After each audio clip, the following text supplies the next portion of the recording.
تفاوت آرایشگاه 40 تومانی با 400 تومانی اینه.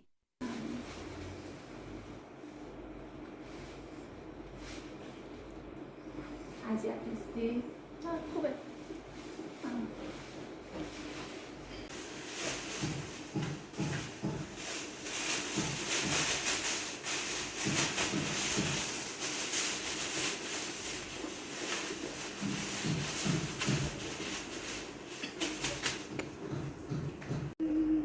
صدای موزیک اذیتتون نمیکنه؟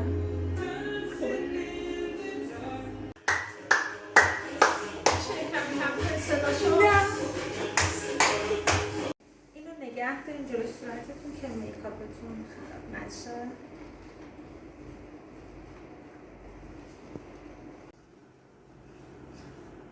ببخشید این بوی میده.